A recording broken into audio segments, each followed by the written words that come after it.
Hi hello welcome back to Amita's kitchen and lifestyle. ಸ್ನೇಹಿತರೆ, ಇವಾಗ ಸಾಯಂಕಾಲದ ಹೊತ್ತು ಮಳೆ ಕೂಡ ಚೆನ್ನಾಗಿ ಜೋರಾಗಿ ಮಳೆ ಕೂಡ ಬರ್ತಾ ಉಂಟು. ಹಾಗೆ ಹಲಸಿನ ಹಣ್ಣು ಕೂಡ ಉಂಟು. ಈ ಸಲ ನಾವು ಹಲಸಿನ ಹಣ್ಣು ಪಾಯಸವೇ ಮಾಡಲಿಲ್ಲ.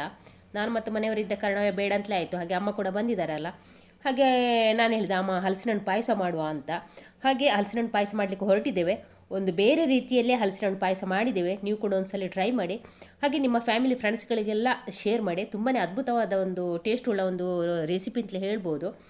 ಮತ್ತು ಈಗ ಈ ಮಳೆಗಾಲ ಉಂಟಲ್ಲ, ಪಾಯಸ ತಿನ್ನುವ ಮಜಾನೇ ಒಂದು ಬೇರೆ. ಹಾಗಾದರೆ ಬನ್ನಿ ಅಮಿತಾಸ್ ಕಿಚನ್ಗೆ ಹೋಗುವ. ಪಾಯಸ ಮಾಡುವಂತ ಬಂದದ್ದು ನಾವು.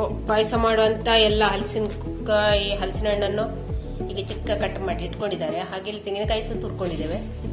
ಹಾಗಿಲ್ಲಿ ನಾನು ಕಡಲೆಬೇಳೆಯನ್ನು ಬೇಯಲಿಕ್ಕೆ ಇಟ್ಟಿದ್ದೇನೆ ಕುಕ್ಕರಲ್ಲಿ. ಸ್ವಲ್ಪ ಬೆಂದಿದೆ. ಅಷ್ಟೊತ್ತಾಗ ಗ್ಯಾಸ್ ಖಾಲಿ ಆಯಿತು. ಗ್ಯಾಸ್ ಖಾಲಿ ಆಯಿತು ಅಂತ ಸಿಲಿಂಡರ್ನೆಲ್ಲ ಚೇಂಜ್ ಮಾಡಿದ್ವಿ. ಚೇಂಜ್ ಮಾಡಿ ಹೊಸ ಸಿಲಿಂಡರ್ ಹಾಕಿದ್ರೆ ಇಲ್ಲಿ ರೆಗ್ಯುಲೇಟರ್ ಆನ್ ಮಾಡಾಗ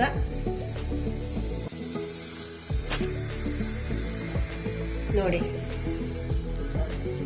ಈ ರೀತಿ ಒಂದು ಸೌಂಡ್ ಕೇಳ್ತಾ ಉಂಟು. ಹಾಗೆ ರೆಗ್ಯುಲೇಟರ್ ಅನ್ನು ಬಂದ್ ಮಾಡಿ ಸ್ಟವ್ ಅನ್ನು ಕೂಡ ಉರಿಸದೆ ನಾನೀಗ ಮನೆಯವರನ್ನು ಕಾಯ್ತಾ ಇದ್ದೇನೆ. ಹಾಗೆ ಮೇಸ್ಟ್ರುಗಳು ಸಹ ಇದ್ದಾರೆ. ಅವರಿಗೆ ಟೀ ಮಾಡ್ಲಿಕ್ಕೆ ಕೂಡ ಲೇಟ್ ಆಯ್ತು, 4:15 ಆಯ್ತು. ಅವರಿಗೆ ಅಂತಲೇ ಪಾಯಸ ಮಾಡಿದ್ದು ನಾವು ಬೇಗ ಅವರಿಗೆ ಕೊಡುವಂತ. ಎಲ್ಲ ಈಗ ಎಡವಟ್ಟಾಯಿತು ಗ್ಯಾಸಿಂದಾಗಿ. ಈಗ ಮನೆಯವರನ್ನೀಗ ಕಾಯ್ತಾ ಇದ್ದೇನೆ. ಇನ್ನು ನಾವು ಒಲೆಗೆ ಹೋಗುದೇನು ಅಡಿಗೆ ಮಾಡ್ಲಿಕ್ಕೆ. ನೋಡ ಅಂದ್ರೆ ಹುರಿಲಿಕ್ಕೆಲ್ಲ ಉಂಟಲ್ಲ, ಬೇಯಿಸ್ಕೊಳ್ಲಿಕ್ಕೆಲ್ಲ ಕುಕ್ಕರಲ್ಲಿ. ಕುಕ್ಕರಿನ ತೆಗ್ದಿನ್ನು ಮಡಿಕೆಗೆ ಹಾಕಿಕೊಳ್ಬೇಕು. ನೋಡ ನೋಡಿ, ನಮ್ಮನೆಯವರು ಬಂದು ಮುಟ್ಟಿದಷ್ಟೇ ಸೌಂಡು ಲೆಸ್ ಆಯ್ತು.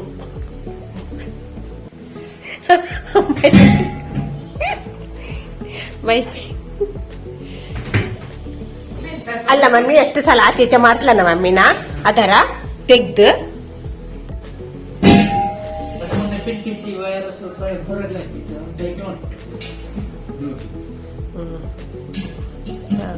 ಸರಿ. ಈಗ ಎಂತ ಹಾಗೆ ಗ್ಯಾಸ್ ಲಿಟ್ ಬೇಳೆಯನ್ನು ತಂದು ಇಲ್ಲಿ ನಾನೊಂದು ಪಾತ್ರೆಗೆ ಹಾಕಿ ಒಲೆ ಮೇಲೆ ಇಟ್ಟಿದ್ದೇನೆ. ಮಣ್ಣಿನ ಪಾತ್ರೆಗೆ ಹಾಕಿ ಮೇಸ್ಟ್ರುಗಳಿಗೆ ಕೂಡ ಕೊಡುವಂತ ನಾವು ಇಲ್ಲಿ ಬೇಗ ಬೇಗ ರೆಡಿ ಮಾಡಿದ್ವಿ. ಎಲ್ಲ ಎಡವಟ್ಟಾಯ್ತು. ಸ್ವಲ್ಪ ಹೊತ್ತಲ್ಲಿ ಬೇಯ್ತದೆ. ಹಾಗೆ ಎಲ್ಲ ಫಿಟ್ ಮಾಡಿಟ್ಟು ಮನೆಯವರು ಹೋದ್ರು. ಸ್ವಲ್ಪ ತಗೋ ಪುನಃ ಹಾಗೆ ಶಬ್ದ ಬರ್ಲಿಕ್ಕಾಯ್ತು. ಒಂಥರ ಸ್ಮೆಲ್, ಗ್ಯಾಸ್ ಸ್ಮೆಲ್ ಬರ್ತಾ ಉಂಟು.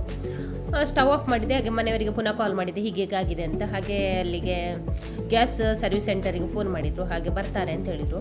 ಅಂದರೆ ಅದು ಎಂತ ಗೊತ್ತಾ, ಸಿಲಿಂಡರಲ್ಲಿ ಒಂದು ವಾಷರ್ ಉಂಟಲ್ಲ, ಅದರದ್ದು ಮಾತ್ರ ಪ್ರಾಬ್ಲಮ್ ಬರೋದಂತೆ, ಬೇರೆ ಯಾವುದೇ ಪ್ರಾಬ್ಲಮ್ ಬರೋದಿಲ್ಲಂತೆ. ಹಾಗೆ ಅವರಿಗೆ ಫೋನ್ ಮಾಡಿದ್ರು, ಇನ್ನು ಸ್ವಲ್ಪ ಹೊತ್ತಲ್ಲೇ ಬರ್ತಾರೆ, ನಿಮಗೆ ಇಂಡಕ್ಷನ್ ಸ್ಟವ್ ಉಂಟಲ್ಲ ಅದನ್ನು ಉಪಯೋಗಿಸ್ಬೋದಲ್ಲ ಅಂತ ಹೇಳಿದ್ರು. ಹಾಗೆ ಇಂಡಕ್ಷನ್ ಸ್ಟವ್ ಇದು ನನಗೆ ನೆನಪೇ ಇರಲಿಲ್ಲ. ಆನಂತರ ಇಂಡಕ್ಷನ್ ಸ್ಟವ್ ಇಟ್ವಿ. ಅದರಲ್ಲಿ ಅಂದರೆ ಇಂಡಕ್ಷನ್ ಸ್ಟವ್ಗೆ ಎಲ್ಲ ಪಾತ್ರೆ ಸಪೋರ್ಟ್ ಆಗೋದಿಲ್ಲ. ಇದೊಂದು ಕಡಾಯಿ ಇತ್ತು, ಇದು ಸಪೋರ್ಟ್ ಆಗ್ತಿತ್ತು. ಹಾಗೆ ಗೇರು ಬೀಜ ತುಪ್ಪ ಹಾಕಿ ಗೇರು ಬೀಜವನ್ನು ಹುರ್ಕೊಂಡೆವು. ಅದೇ ತುಪ್ಪದಲ್ಲಿ ಪುನಃ ಕೊಚ್ಚಿದ ಹಲಸಿನಕಾಯಿಯನ್ನು ಇಲ್ಲಿ ಸ್ವಲ್ಪ ಹುರ್ಕೊಳ್ಬೇಕು ತುಪ್ಪದಲ್ಲಿ. ಅಂದರೆ ಹಲಸಿನ ಹಣ್ಣಿನ ಹಸಿ ವಾಸನೆ ಹೋಗೋ ತನಕ ಹುರ್ಕೊಂಡ್ರೆ ಆಯಿತು, ಸಾಕು. ಇವಾಗ ನಾನು ಇಲ್ಲಿ ಸಣ್ಣ ಮಿಕ್ಸರ್ ಜಾರ್ ತೆಕ್ಕೊಂಡು ಬೆಳ್ತಿಗೆ ಅಕ್ಕಿಯನ್ನು 2 ಟೀ ಸ್ಪೂನಷ್ಟು ಬೆಳ್ತಿಗೆ ಅಕ್ಕಿಯನ್ನು ಚೆನ್ನಾಗಿ ತೊಳೆದು ಮಿಕ್ಸರ್ ಜಾರಿಗೆ ಹಾಕ್ತಿದ್ದೇನೆ. ನೆನೆಸಬೇಕು ಅಂತ ಏನಿಲ್ಲ, ನೆನೆಸೋದೇ ಕೂಡ ಹಾಕ್ಬೋದು.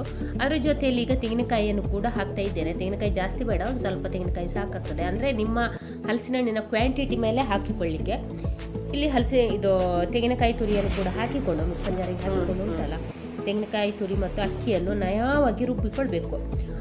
ರುಬ್ಬಿಕೊಂಡ ನಂತರ ಇಲ್ಲಿ ನೋಡಿ ಬೆಲ್ಲವನ್ನು ಸಹ ಹೀಗೆ ಎಲ್ಲ ಪುಡಿ ಮಾಡಿ ಇಟ್ಕೊಳ್ಬೇಕು. ಹಾಗೆ ಇಲ್ಲಿ ನೋಡಿ ನಮ್ಮ ಕಡಲೆಬೇಳೆ ಕೂಡ ಬೆಂದಿದೆ. ಪೂರ್ತಿ ಬೆಂದು ಪಾಯಸದಾಗೆ ಆಗೋದು ಬೇಡ, ಒಂದು ಸ್ವಲ್ಪ ಬಾಯಿಗೆ ಸಿಕ್ಕಬೇಕು. ಆ ರೀತಿ ಇದ್ದರೆ ಮಾತ್ರ ಒಳ್ಳೆಯದಾಗ್ತದೆ ನನಗೆ ಮತ್ತು ಮನೆಯವರಿಗೆಲ್ಲ. ಆ ರೀತಿ ಬಾಯಿಗೆ ಸಿಕ್ಕಿದ್ರೆ ಮಾತ್ರ ಒಳ್ಳೆಯದಾಗ್ತದೆ. ಮತ್ತು ನಿಮಗೆ ಯಾವ ರೀತಿ ಗೊತ್ತಿಲ್ಲ. ಹಾಗೆಲ್ಲೇ ಬೆಂದ ನಂತರ ನೋಡಿ ಈಗ ಬೆಲ್ಲವನ್ನು ಕೂಡ ಹಾಕ್ತಾ ಇದ್ದಾರೆ ಅಮ್ಮ. ಬೆಲ್ಲ ಹಾಕಿ ಒಂದು ಕುದಿ ಬರಬೇಕು, ಬೆಲ್ಲದ ವಾಸನೆ ಹೋಗಬೇಕು. ಬೆಲ್ಲ ಚೆನ್ನಾಗಿ ಹಾಕಿದ ನಂತರ ಚೆಂದ ಕುದ್ದ ನಂತರ ನಾವಿಲ್ಲಿ ತುಪ್ಪದಲ್ಲಿ ಹುರ್ಕೊಂಡ ಈ ಹಲಸಿನಕಾಯಿ ಚೂರನ್ನು ಕೂಡ ಇದಕ್ಕೆ ಮಿಕ್ಸ್ ಮಾಡಿಕೊಳ್ಳುವ.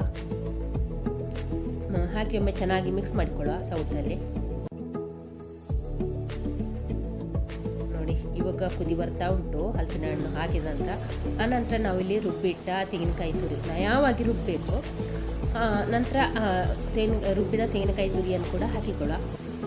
ಇಲ್ಲಿ ಹಾಲು ಹಾಕೋದಕ್ಕಿಂತ ನಮಗೆ ಉಂಟಲ್ಲ ನಯವಾಗಿ ರುಬ್ಬಿದ ತೆಂಗಿನಕಾಯಿ ಹಾಕೋದು ಕೂಡ ತುಂಬಾ ಒಳ್ಳೆಯದಾಗ್ತದೆ. ಹಾಗೆ ಹಾಕಿ ಅದನ್ನೊಮ್ಮೆ ಚೆನ್ನಾಗಿ ಮಿಕ್ಸ್ ಮಾಡಿಕೊಳ್ಳುವ. ಮಿಕ್ಸರ್ ಜಾರ್ ತೊಳೆದ ನೀರನ್ನು ಸ್ವಲ್ಪ ಹಾಕಿ ಪಾಯಸದ ಹದಕ್ಕೆ ಮಾಡಿಕೊಳ್ಳುವ. ನಂತರ ಒಂದು ಸ್ವಲ್ಪ ರುಚಿಗೆ ಉಪ್ಪು ಕೂಡ ಹಾಕಬೇಕು. ಉಪ್ಪು ಹಾಕಿದ್ರೇ ಮಾತ್ರ ಟೇಸ್ಟ್ ಅಲ್ವಾ. ಯಾವುದೇ ವಸ್ತು ಇರಲಿ ಒಂದು ಉಪ್ಪು ಒಂದು ಚಿಟಿಕೆ ಆದರೂ ಹಾಕಿದರೆ ಮಾತ್ರ ಟೇಸ್ಟ್. ಕೆಲವರು ಬೆಲ್ಲದ ಪಾಯಸಕ್ಕೆ ಉಪ್ಪನ್ನು ಹಾಕೋದಿಲ್ಲ.